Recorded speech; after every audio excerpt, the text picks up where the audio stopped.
sembrono celometan iki seni budaya sebagai tolak ukur tontonan ya iso dadi tuntunan nggih ngoten to Mak Canggih Blimbung. Dadine omongan iki ora kena saru-saru. Kudu apa? Dibayar mboten? Dibayar. Ya enteng dibayar to, Pak. Nek ora dibayar kuwi abot. Kuwi jenenge jer basuki mawa beya. Maksude Tegese kelakone Panjangka kudu mawa pangorban. Liwatne aku. Lah nggih cara tuku mobil jenengan niku makelar. Aduh, Kok sik ngeyel Angkrek. Nggih napa mboten nyuwun sewu? ora beda karo makelar. Pamane sing tak usulke dudu sampeyan. Bengi iki sampeyan merongos ning omah. Ora mungkin. Lho kok ora mungkin? Mergo bengi iki sing nganggur karek aku tok. Liyane tetanggapan gelem ra gelem ya aku. Lusi Brahman. Lusi Brahman niku pegawai negeri, Bener. sosone bengi tanggapan. Tapi nek mboten mayang, niki tenggene Baladewa, Pak.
Andi TB Sugeng Dalu. Wilujeng Dalu, Bocangik Bulimbung. Nggih, kok niki gentos pasangan melih. Nggih. Mesti urusane dhuwit mesti biasane ngene. Mboten. Nggih. Wong niki kan spesial. Wah, spesial. Ing panjenengan ingkang ngasta kula padoske rencang ingkang anyar gres. Ingkang tasih murah. Oh, ini jenis politik nggak boleh seperti itu. Boten, boten. Nyambut gaene bareng yo didum padha. Nggih. Leres jenengan, wong kula teng mriki nggih boten pados dhuwit. Lah napa? Nggih, apa artinya uang kalau kita tidak pegang? Wah iya. Gayamu cicilan BRI bojomu nangis rasa bayar kok ning Sorry bro, bojoku wis ra ndek BRI. Lah apa? Saiki melok mekar. Malah nemen. kok sombong ya. Daerah Tepang Gladiwano. Nggih, Gladiwano, nyuwun pangapunten salam Mong Swastiastu Namo Buddhaya salam kebajikan rahayu. Assalamualaikum warahmatullahi wabarakatuh. Waalaikumsalam. Riyen enten Cak Slendro, Nggih. Cak Slentem. Leres. Pelok nggih enten. Heeh. Lah jenengan napa? Lokdru. Mboten. Lah napa? Dados tiang-tiang ingkang sampun sukses menika kula ingkang ganduli. Dados kula diparingi jimat asma Gandul. Oh, Nggih, Cak kula Gandul. Gandul. Nggih. Asma Kinarya Japa. Tegese. Niki saking bapak kali ibu Gandul menika wonten werdinipun. Yen Werdine? pangapunten, Gandul gan kuwi ganteng. Dul. Ndul kuwi peduli. Dados kula teng mriki dikanthi kalian Mas Andi TB peduli dengan seni dan budaya. Karena seni dan budaya itu adalah suatu jati diri bangsa. Tinggalan para leluhur. Oke. Orang bijak sudah mengatakan barang siapa yang meninggalkan dengan jati diri akan mudah terpecah belah dan juga dijajah oleh negara lain. Tepuk tangan untuk Pak Hadi Setiawan, matur sembah nuwun. Piye Mas, pinter omongane sik 50 lho Mas, sumpah. Iya, nek ya didandani sing apik. Nggih, Pak Hadi niki lho ngagem blangkon Yogjan. Lho, Jat Miko luwes kaya mengkono. Bagus. Lah jenengan Cak Gandul bareng gawe blangkon kaya nyunggi takir malah ora. Benten no. Gandul kuwi apa? Gan kuwi ganteng. Ganteng, Dul kuwi peduli. Beten kali niki. Kula nembe ngertos nek singkatane Andi TB. TB. Jenengan pun paham? Dereng. Lah niki TB T kali B. T menika telek. B menika bebek. Dadine Andi telek bebek nggih niki. Nggih. Kowe ning kene magang lho. Waduh. Aku nek motono kono ya kalah neh Kowe no kok aku. bengi iki lancang men ngelokno juraganmu telek bebek, mati uripmu iki karek ning aku. Oh, enggak bisu. Ah bisa. Nek apik ya terus, nek elek aku balik karo sing lawas. Sing lawas wis dijak komet. Iya. Main ning gone ingkang Kakang Mas. Nggih. Medyan wilujeng dalu Mas Cahyo. Sing dalu. Alhamdulillah saged sowan teng gene Desa Lamong, Leres. Kecamatan Badas, Kabupaten Kediri. Kula teng mriki pun apal kalih piantun mriki. Asring tindak mriki. Sering Nggih. kula nek menawi teng Kediri niku manggi rencang kula. Sinten? Lho. Kades lek apa? Lamong niki rencang kula. Masya Allah. Kanca Facebook Pak Harimau niku. Pak Haryono. Lah nggih Pak Haryono sing gagah kaya harimau. Nggih. Wah niku jadi kades pun 3 periode. Hebat. Kula niku nganti apal teng mriki niku sing dadi carike niku putranipun piyambak Bu Fisti. Oh, kok apal banget. Apal sing dadi modene niku Carik Muji. Dukun pijete Carik Muji, modene Sugeng, apal kula niku. Tempat rekreasine Banana 1000. Apa kuwi? Gang Sewu. Wah iya. Ngono yang dadak dicetak. Ngono dadak di Inggris nih sampean. Ben terkenal. Ora sampean karo Pak Lurah kok ketok akrab no ada hubungan famili apa piye? Niku termasuk kula kalih Pak Haryono niku beda bapak. Beda bapak. Tapi liya ibu. Tunggal mbah aja-aja. Mboten. Tunggal Nabi Adam. Wah iya. Lho niku matur sembah nuwun. Wah kula wau mampir teng kene dandan teng Polindes. Wah luar biasa bangunane apik, lampune padang, jedinge ralok, banyune belas. Lho mau kula ngurupke dhewe kok ngerti saklare teng pundi ngoten. Lho kula pipis teng mriku golek banyu rano terus kula mbeta obat. Lara apa kok nggo obat? Lho obat tabitke niku lho Mas. Waduh ya ampun. Wah, matur sembah nuwun panggih kalih pepunden kula Pak Hadi Setiawan. Nggih. Wah, niki kalih kula niki kados bapak anak. Nggih ta. Kula niku nek teng pundi-pundi niku panggih Pak Hadi niku masyaallah. Zaman Covid kula niku panggih teng kene anu Pak semampir. Tangklete Pak Hadi lho Mas Andi badhe tanggapan to? Mboten Pak, sepi. Langsung kok dompet ngetokno dhuwit seret 300.000 Pak. Diparing ning jenengan. Paringke kula matur sembah nuwun Pak Hadi. Dermawan berarti. Nggih, kala wingi panggih teng Pare. Nggih. Lah kok Mas Andi badhe tanggapan to? Mboten Pak, tasih sepi, langsung ngetokno dompet seret 200.000 diparingke bocange. Nggih, 500 pisan. Wah, piantun kok blatere kaya ngono. Terus petok neh ora? Niki mau Panggih malih Nggih. teng alun-alun Kediri. teng alun-alun. Nah, Mas Andi, nggih Pak Hadi badhe tanggapan to? Nggih Pak niki pun wayahe rame. Lah kok ning ngono dhuwitku 500 balekno dhisik. Olah tibane titip ta. Karo utang apal karo daerah Lamong kowe. Apal? Oh Lamong itu sebuah desa yang terdiri dari 2 dusun. Aja sembrono lho kowe. Tenan. 2 dusun apa ae? Dusun Lamong kare dusun Lamiran. Iya. Nah, RT-ne 10.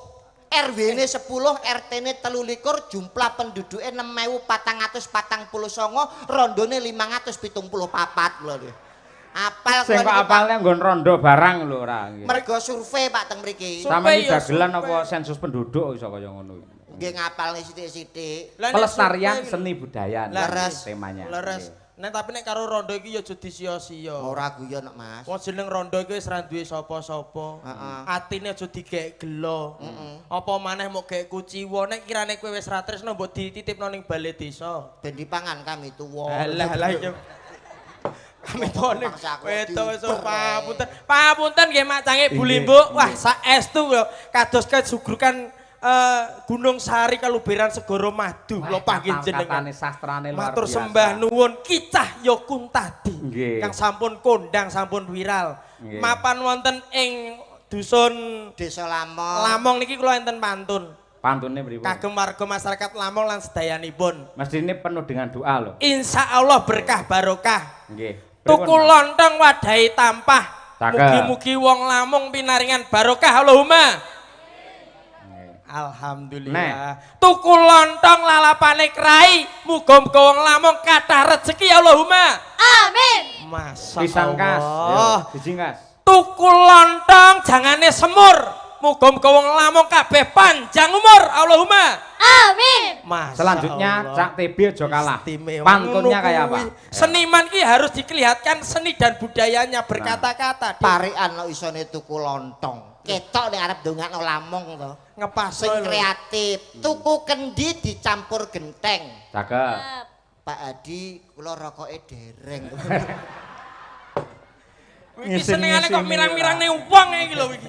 Lho Ketua. Lah nyapa mirang timbangane kowe? Apa? Lah kowe iku mau nyemoni kowe. Kok nyemoni piye? Kowe mau parikan ndongakno gawe Warga desa Lamong nganggo pantun. piye? Tuku lontong lalapan krai. Artine Wong Lamong kathah rezeki. ndongakno gawe Pantun. ngaten iki leres napa klentu bocah? Ya bener. Benere kondi? Lho ndongakne piyai kene. Kita tanda cinta kita kepada warga masyarakat Lamong adalah saling mendoakan. Nah, kuwi. gudange pantun nggih menika Bapak Kicah Yokuntadi nggih Mas Yoyo.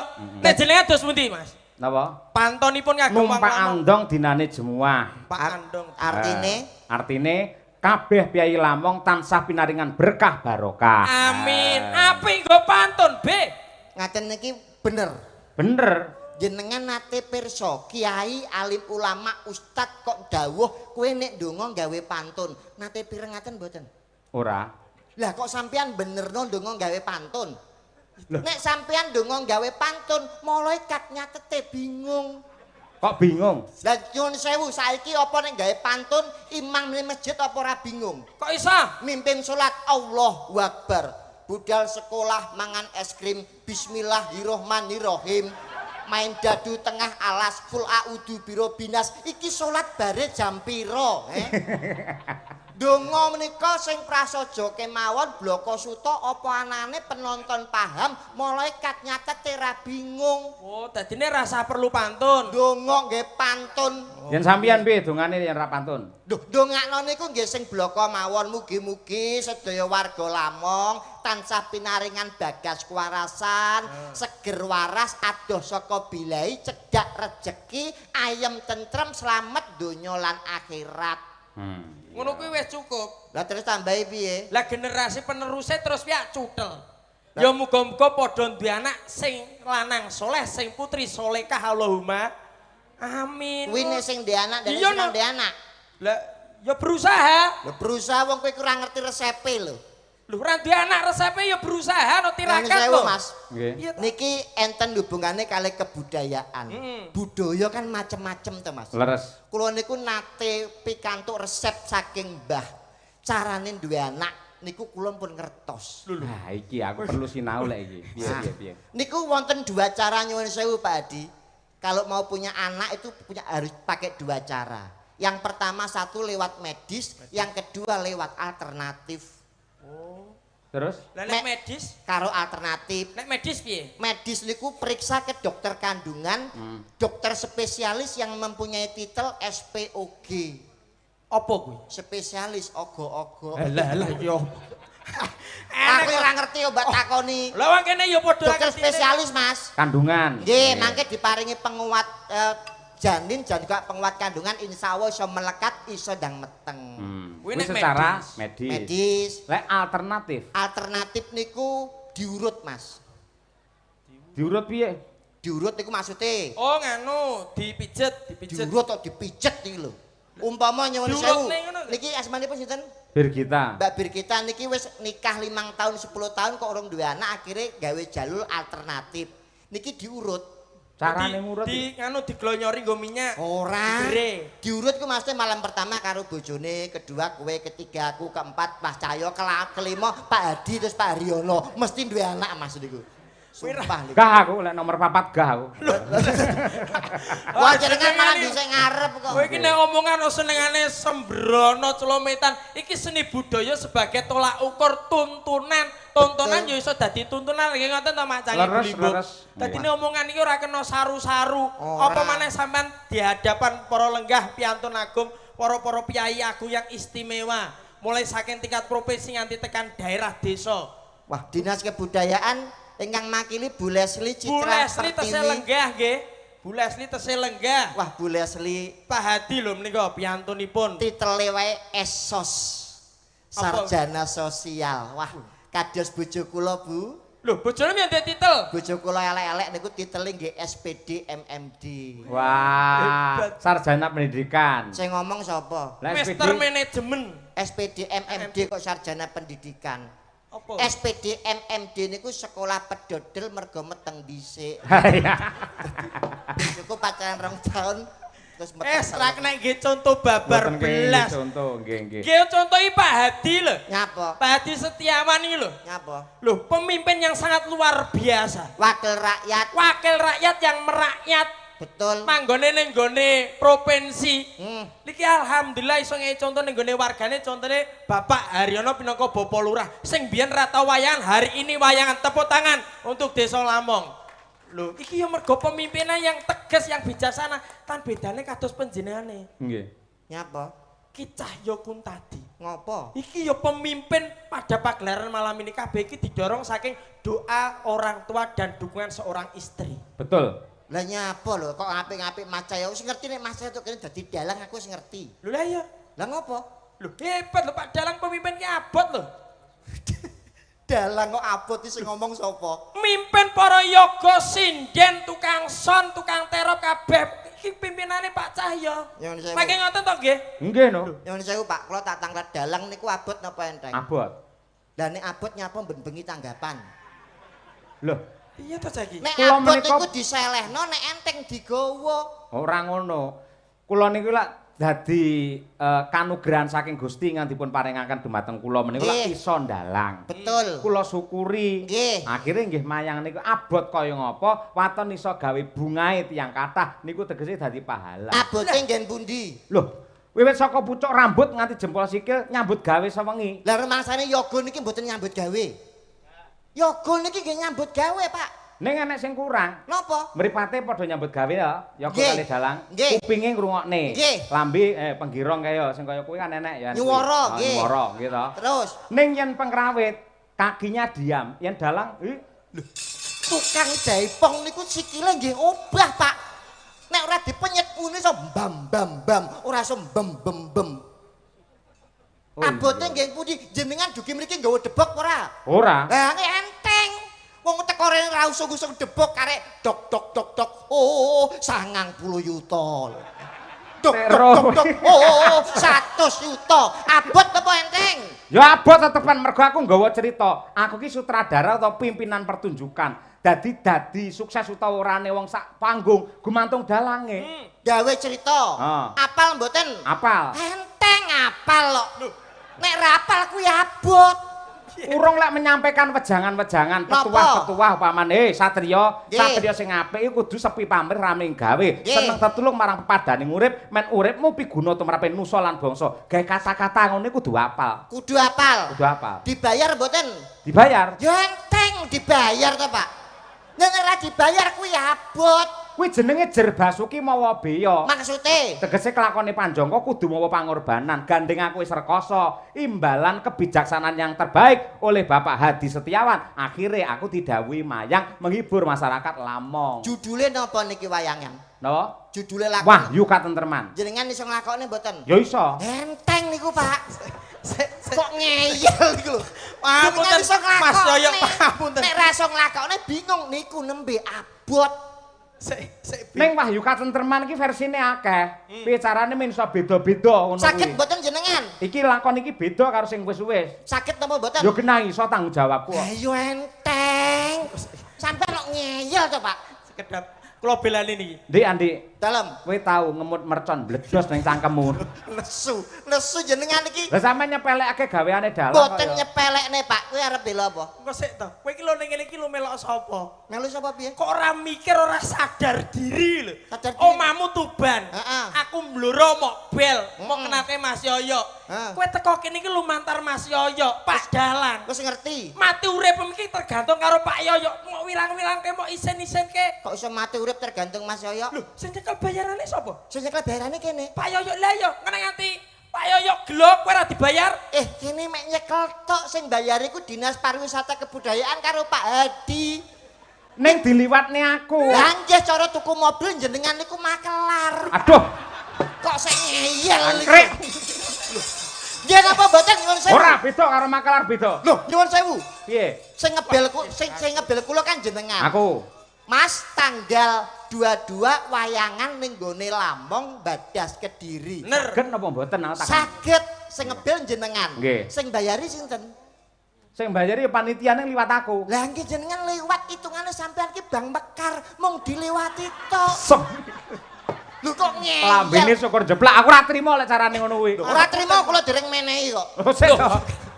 Kowe tak kandhani sebenarnya ya, Nggih. sebenarnya panitia EO itu telepon ke saya. Betul. Utusan saka Pak Hadi. Nggih. Pak Dalang komplit sak dagelane mangke pelawake sinten kula nderek kemawon. Leres. Lajeng kula usulke. Nggih. Dagelane Cak Andi TB.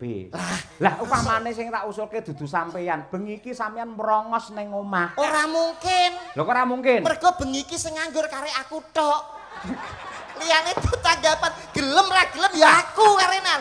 Sampeyan ra iso milih. Iya lek kuwi bener pancen. Arep pilih komet wis karo Mas Kangko. Iya. Jok Lutuk wis karo Pak Minto. Tak percil no. Lah percil tanggapan tenggene Pak Eko. Karek sisone sapa? Mondol. Heeh. Mondol karo Yudo. Oh iya. Sampeyan gelem ra gelem pilihane namung kula nggih napa mboten? Iya. Lah, ngono. Mula gandeng kowe tak pilih ayo kita chemistry. Lah. Bersatu. Aja saling merendahkan martabat. Contohlah Bapak Hadi Setiawan. Piye? Nek kula ibaratke panjenengan iku dadi pamong. Pemimpin. Pamong. Lah iya. Perwakilan rakyat itu wakili rakyat bukan pemimpin tapi pamong teng kebudayaan. Nyuwun sewu kados Semar. Semar niku lak pamong to. Ora mung mamongi mimpin kawula cilik tapi juga pamonge para satriya Pandhawa. Pak Hadi nggih ngaten. Bukan hanya menyerap aspirasi masyarakat tapi juga mengawasi jalannya roda pemerintahan. Leres napa mboten? Leres. Saniki kula takon. Pripun? Punakawan ngertos mboten? Yo ngerti aku dalang. Sinten mawon? Semar Gareng Piturut Bagong. Punakawan sing tugase abot dhewe sapa? Semar. Lho kok saged? Lah bapake mimpin dhek, mimpin anak-anake, mimpin wargane uga ngayomi karo para Pandhawa. Aduh, bener lho, Bewi. Bengi iki Pak Hadi salah. Piye to? Nyuwun sewu punakawan ngertos? Ngerti. Sing tugase abot dhewe sinten? Semar. Kok iso? Lah kuwi bapake Gareng Piturut Bagong nuturi karo anak-anake lan uga nuturi karo para Pandhawa. Aduh, aku isin karo Mbah Suklon Suwondo aku nek ngene carane iki.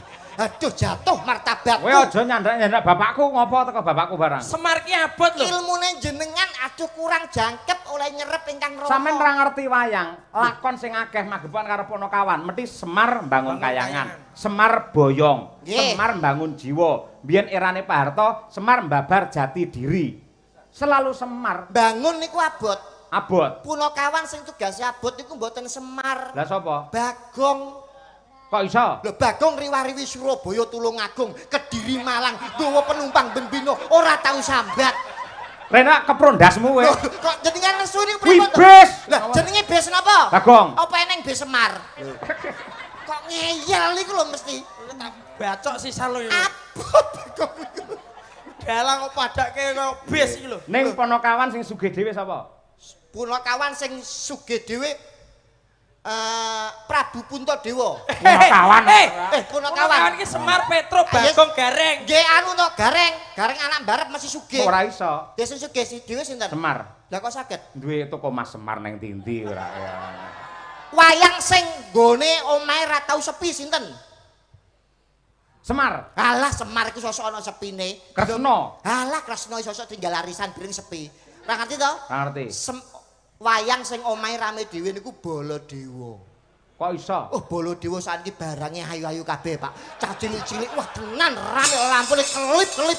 Lambemu menengo. Padi biasa kalih mboten percaya kalih kula teng. Iki omongan kok iso sak kowenake dhewe lho. Baladewa rawame Pak terus saiki Pak. Ah, Banana Wantosene kalah, Pak.